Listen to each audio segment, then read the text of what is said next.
días, hermanos, ¿cómo están? Dios les bendiga. Espero que estén bien en este tiempo de pandemia, tiempo de prueba para el mundo entero. Dios les bendiga grandemente. Seguimos con la serie de Apocalipsis. Vamos a terminar toda esta serie completa, todo el libro de Apocalipsis vamos a estudiar porque hay una promesa muy hermosa para todos los que estudian este libro maravilloso de Apocalipsis. Algunos hermanos me están preguntando, me están pidiendo también que por favor le dé algunas indicaciones cómo pueden hacer los estudios de exégesis en la Biblia. Y entonces me están pidiendo algunos libros para poder comprar. Y aquí yo le he traído algunos libros. Por ejemplo, mi papá me regaló este pequeño diccionario Larousse ilustrado completo. Cómprese por favor este librito, que es este diccionario en español, en lengua española, muy importante, para poder de esa manera poder saber las palabras, los conceptos en español. También tenemos este diccionario ilustrado de la Biblia, un diccionario por Editorial Caribe, muy interesante y muy completito. Cómpreselo, por favor, en nombre del Señor Jesús, para hacer sus estudios en la palabra de Dios. De todas maneras, tenemos que tener un diccionario. Este diccionario es por Vine, un diccionario expositivo de las palabras del Nuevo Testamento. Este diccionario le va a servir muchísimo para poder saber los conceptos en griego, en el término griego de todas las palabras que están escritas en el Nuevo Testamento. Y por supuesto también tiene que tener un diccionario hebreo bíblico. Este diccionario que tengo aquí ha sido escrito por Moisés Chávez. Moisés Chávez ha sido mi profesor en el curso de doctorado, donde nos graduamos. Damos gracias al Señor por este primer diccionario hebreo bíblico. Él ha sido revisor de la Reina Valera actualizada. Muy, muy interesante, queridos hermanos, el diccionario en hebreo bíblico. Y por último tenemos también esta concordancia exhaustiva de la Biblia, una concordancia tremenda por Strong, es completa, de Editorial Caribe también, se la recomiendo para que ustedes tengan un estudio profundo en la palabra de Dios. Gloria al Señor, gloria a Dios. Bien, hoy día, hermanos, porque tengo solamente unos cuantos minutos, vamos a hablar ahora sobre la iglesia de Filadelfia, del capítulo 3, del versículo 7 al versículo 13 de la Biblia. Entonces saquen sus Biblias, por favor, en el libro de Apocalipsis, el capítulo 3, del 7 al 13.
Lo primero que vemos aquí, amados de Dios, es el centro misionero de la ciudad, que es la ciudad en Filadelfia. Ahí había una iglesia, y esta iglesia era una iglesia realmente sufrida, pero fiel al Señor, fiel al Señor. Esta iglesia estaba en un lugar donde se adoraba a dioses falsos, al dios Baco y al dios Baal. Estos dos dioses arrastraba sobre todo a los creyentes nuevos y los llevaba otra vez al mundo. El dios Baco es el dios de la borrachera, ¿no? De ahí viene la palabra bacanal, donde es una orgía. Es el dios del vino, el dios de la borrachera. Y por eso que los cristianos no podemos estar hablando esta palabra que viene del Dios Baco, bacán. Dice, qué bacán, qué bueno, qué bacán está esto, qué bonito, ¿no? El diablo, cómo ha cambiado la palabra bacanería, bacán, por decir que es algo lindo que estamos haciendo. Por eso los cristianos no podemos hablar esa palabra bacán, qué bacán, no, eso está como palabra viciada en nuestra boca. También el otro dios falso era el dios Baal, el dios del trueno, el dios de la lluvia, donde viene el carnaval. Nosotros cristianos no podemos jugar al carnaval. ¿Por qué? Porque eso es darle gloria al Satanás, al diablo, hermanos. Por eso que no podemos nosotros jugar carnaval. Yo he visto muchos cristianos jugar carnaval y hay que tener bastante cuidado con esas terminologías que el diablo los ha malogrado, los ha volteado el concepto para que nosotros podamos caer en una adoración falsa. ¿Cuántas veces adoramos así, hermanos, no al Dios verdadero, a Jesucristo, sino estamos diciendo con nuestras palabras, estamos diciendo cosas viciadas, cosas que no debemos decir? Así que no debemos decir esa palabra bacán, ni tampoco jugar al carnaval. La segunda cosa que vemos en esta porción bíblica maravillosa es cómo se identifica el Señor Jesucristo. Y la palabra del Señor está en el versículo 7, dice que el Señor se identifica como el santo, Jesucristo es el santo por excelencia. Santo fue antes, santo es ahora y santo será siempre. Él no necesitó de pasar por el proceso que nosotros como santos tenemos que pasar, el proceso de regeneración y de santificación y también más adelante de glorificación. Santo en el idioma original, en el griego, es hagios. Hagios significa separado para Dios. Separado para Dios. Jesucristo fue separado por Dios y para Dios para hacer una obra redentora a nosotros los hombres, hermanos. Él pagó el precio del pecado con su sangre preciosa, gloria al Señor. Y la otra identificación que hace el Señor ante la iglesia, dice aquí, el verdadero. Si usted quiere investigar qué cosas dice verdadero en la palabra, y es aletinos. La palabra aletinos significa genuino, o sea, verdadero, genuino, verídico. Y la tercera identificación de nuestro Señor Jesucristo dice que Él posee, dice, la llave de David. David es un rey, ¿no es cierto? Pero Jesucristo es el Rey de Reyes. Él posee la llave para la salvación de todos los seres humanos, porque no hay otra salvación más que en Cristo Jesús, ¿no? Dios ha dado ese nombre para que nosotros seamos salvados debajo del cielo. No hay otro nombre para la salvación de los hombres. Muy bien, la tercera cosa que vemos en esta porción bíblica también está en el versículo 8, donde dice una alabanza del Señor Jesús.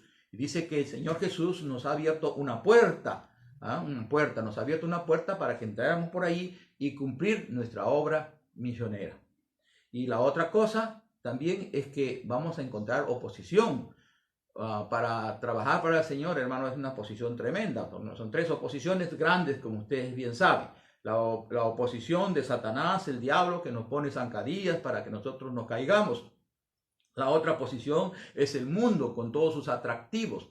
Y la tercera oposición, que me parece la más terrible, hermanos, es nuestro propio yo. Nuestro propio yo, que a veces entramos en conflicto realmente con nuestro Señor Jesucristo porque hacemos caso a nuestro propio yo. Entonces son tres cosas que Dios nos está diciendo que tenemos que tener cuidado, ¿no es cierto? Cuidado con el diablo, cuidado con el mundo y cuidado con nuestro propio yo. Pero dice también acá en este versículo 8, así dice: yo conozco tus obras, he aquí he puesto delante de ti una puerta abierta, la cual nadie puede cerrar, porque aunque tienes poca fuerza, has guardado mi palabra y no has negado mi nombre. He aquí yo entrego de la sinagoga de Satanás a los que se dicen ser judíos y no lo son, sino que mienten. He aquí yo haré que vengan y se postren a tus pies y reconozcan que yo te he amado. O sea, hermanos, Dios nos va a abrir una puerta, vamos a entrar ahí a predicar la palabra del Señor, pero también va a haber mucha oposición, va a haber bastante oposición. Así que tenemos que tener bastante cuidado, hermanos, cómo andamos con el Señor, cómo andamos en nuestro proceso de santificación. En el versículo 10 al 12 tenemos un cuarto punto y vamos a ver aquí a unas promesas hermosísimas de parte de nuestro Señor Jesucristo para todos los que son fieles. Unas promesas hermosas. Vale la pena ser fiel a nuestro Señor Jesucristo. Vale la pena ser fieles a la Escritura, a la palabra del Señor. Y esto voy a explicarle un poquito acerca de lo que dice del versículo 10 al versículo 12. En el versículo 10 al 12, la primera promesa que encontramos para todos los fieles del Señor es esta. Dice la palabra del Señor: te guardaré de la hora de la prueba que ha de venir sobre el mundo entero para probar a los que moran sobre la tierra. Aquí quiero detenerme un poquito. Esta proposición de es la proposición en griego ek. No está utilizando la proposición apo, que la proposición es, dice entre. Y en el contexto de la palabra nos dice que entre los moradores de la tierra, que son los mundanos, el Señor nos va a sacar. Está refiriéndose al rapto de la iglesia. Y aquí, por decir entre los mundanos, está hablando claramente que no va a ser en la tribulación, ni en la gran tribulación, ni en la media tribulación, sino nos va a sacar de entre todos los mundanos, va a sacar a la iglesia, porque los que se van a quedar aquí después del rapto son aquellos que no pertenecen a la iglesia, porque en el capítulo 4 del libro de Apocalipsis ya encontramos la iglesia en el cielo, con el Señor que ha venido en las nubes y nos ha llevado hacia el cielo. Y después ya en el capítulo 19 recién habla de la iglesia, o sea, no se habla nada de iglesia, capítulo 4 al capítulo 19 de la iglesia, la esposa del Cordero. Gloria a Dios. Además, esa proposición significa exención con X, exención, que significa que el Señor va a darnos un privilegio grande a todos los que pertenecemos a su iglesia, nos va a llevar al cielo. Gloria al Señor. Entonces esa es la primera promesa, que seremos librados de la ira venidera del Señor. La segunda promesa que vemos aquí dice así: al que venciere, yo le haré columna en el templo de mi Dios. Columna en el templo. Para poder hablar sobre este punto, tenemos que hablar sobre el templo. El templo tiene tres palabras para definir el templo, amados del Señor. La primera palabra es oikos, que significa casa de Dios. Y la segunda palabra es hierón, que significa presencia, el que está en el templo, la presencia de Dios en el templo, la Shekinah de Dios en el templo. Y la tercera palabra es naos, que significa santuario. Como bien nosotros sabemos, 1 Corintios capítulo 3, versículo 16, ¿no sabéis que sois el templo de Dios y que el Dios mora, el Espíritu Santo mora en nuestro espíritu? Noten, hermanos, que el Espíritu Santo está morando con nosotros. El Espíritu Santo se ha unido a nuestro espíritu y un solo espíritu somos con él. De manera que el Señor va a hablarnos a nuestro espíritu. El Señor vive en nuestro espíritu, en el lugar santísimo dentro de nosotros. No, Dios no mora en el cerebro, Dios no mora en el cuerpo, Dios no mora tampoco en nuestros sentimientos, tampoco Dios no mora en nuestros pensamientos, en nuestro cuerpo o nuestra alma. Dios mora en nuestro espíritu. Ahí el Señor mora con nosotros. Somos el templo del Espíritu Santo del Señor. Ok, gloria a Dios. Entonces, tres palabras se identifica en el templo. Uno dice oikos, que es la casa de Dios, hierón, que es la presencia en el templo del mismo Dios, y naos significa un santuario del Señor. Gloria a Dios. Pero también nos habla en 1 Timoteo 3:15, nos dice que la iglesia de Dios, del Dios viviente, es columna y baluarte de la verdad. Columna. Ojo con esta palabra columna, en el griego es estulos, que significa un baluarte en el templo del Señor. Jesús es nuestro baluarte, Jesús es la piedra angular de la casa de Dios. Él es el Señor que está ahí con nosotros, pero como está con su iglesia, también nosotros somos columna, baluarte de la verdad con el Señor. Es interesante cómo Dios le guió al sabio Salomón a poner dos columnas en el pórtico, dos columnas en el pórtico del templo que él construyó. Salomón construyó el templo de Dios. Y allí la primera columna que estaba a la derecha, esta primera columna se llamaba Yaquín, que significa estabilidad. Yaquín significa estabilidad, a la derecha. Y a la izquierda estaba otra columna que se llama Boaz. Esta palabra Boaz significa en el poder del Espíritu Santo de Dios. En el poder del Espíritu Santo de Dios. O sea que somos nosotros columnas juntamente con Cristo, ¿no? De mucha estabilidad en el poder del Espíritu Santo del Señor. Ahora, hay una tercera promesa maravillosa que Dios nos hace. Y aquí por lo menos hay tres identificaciones que el Señor va a hacer para cada uno de nosotros si nos mantenemos fieles. Dice la palabra de Dios, dice: escribiré sobre él el nombre de mi Dios y el nombre de la ciudad de mi Dios, la nueva Jerusalén, la cual desciende del cielo de mi Dios y mi nombre nuevo. Entonces, el creyente en el cielo tendremos tres identificaciones muy especiales y muy precisas, según esta palabra maravillosa. Cuando tú te mantienes fiel al Señor, el Señor te va a dar estas tres clases de identificaciones. Donde quiera que tú estés, te vas a identificar. Si hay ángeles ahí en la estrella cercana, en la Alfa Centauro, o allá por el Orión, o si no en un planeta, donde sea que estén personajes como ángeles o otra clase de seres vivientes, nosotros nos vamos a identificar con tres clases de identificación. Uno, lo que dice aquí la palabra de Dios, el nombre de Dios. Dice, el nombre de mi Dios, dice Jesucristo. El Dios de Jesucristo es nuestro Dios también. Es interesante este tetragrama consagrado, el JHWH, es el nombre de Dios, JHWH. Y ustedes saben muy bien que como están en consonantes, no podemos pronunciar bien esta palabra, JHWH, porque son consonantes.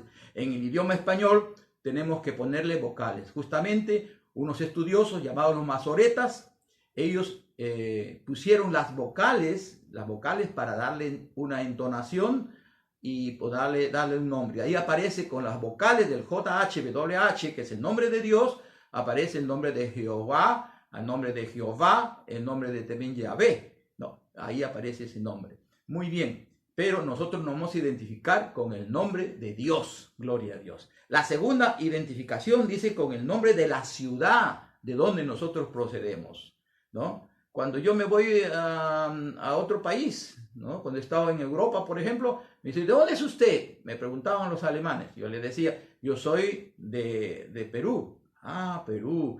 Entonces, usted es peruano. Entonces, uno se identifica en la ciudad donde uno vive. Y así que nos vamos a identificar con la ciudad de Dios, que es la Nueva Jerusalén, donde vive Papá Dios. Gloria al Señor. Y la tercera identificación es el nombre nuevo de Jesús. Jesús tiene un nombre nuevo. ¿Se acuerdan ustedes en Filipenses capítulo 2, versículo 9? Dios le dio un nombre que está sobre todo nombre, para que en el nombre de Jesús se doble toda rodilla y toda boca confiese, ¿no? Con su lengua que Jesús es el Señor para la gloria de Dios Padre. Solamente hay un Señor. Ese Señor se llama Jesucristo. Y todo el mundo tiene que doblar rodillas ante el Señor Jesucristo. Gloria al Señor. Esto me maravilla, hermanos, porque realmente donde quiera que vayamos nos van a reconocer. Nos van a reconocer. Gloria a Dios. Y juntamente con ellos, tú y yo estaremos doblando nuestras rodillas, reconociendo a Jesucristo como el único Señor, el único Dios y Señor, quien hizo todas las cosas, amado del Señor. Él creó todas las cosas, Él también sustenta todas las cosas con su gran poder, ese Señor Jesucristo. Si no lo hubiera o no lo hiciera, ¿sabe qué? Todo sería una fusión atómica, todo sería un caos terrible, pero no solamente ha creado Jesucristo todas las cosas, la tierra, todas las cosas que son hechas, fueron hechas por Él, y nada de lo que ha sido hecho hubiese sido real si no estuviera Él, si no lo hubiese Él. Él es el principio de todas las cosas y también lo sustenta con su poder inmenso, con su todo poder, sustenta todas las cosas. Nosotros nos vamos a identificar donde quiera que vayamos, nos vamos a identificar con el nombre Jesús, con el nombre de Jesucristo, nombre nuevo que le ha dado el Dios Todopoderoso. En conclusión, amados de Dios, vamos a tener una identificación. Número uno, la identificación del nombre del Padre, el nombre del JHWH, Jehová, Jehová o Yahvé, que es el mismo. Segundo, vamos a identificarnos de dónde procedemos, de la ciudad de la Nueva Jerusalén. Tercero, vamos a identificarnos con el nombre nuevo de nuestro Señor Jesucristo. Gloria al Señor. Gloria a Dios. Para terminar, tenemos este versículo bíblico, hermanos, el último, el 13, dice, el que tiene oídos, oiga lo que el Espíritu de Dios dice a las iglesias. Es decir, el Señor nos está diciendo, abran bien sus oídos, escuchen bien.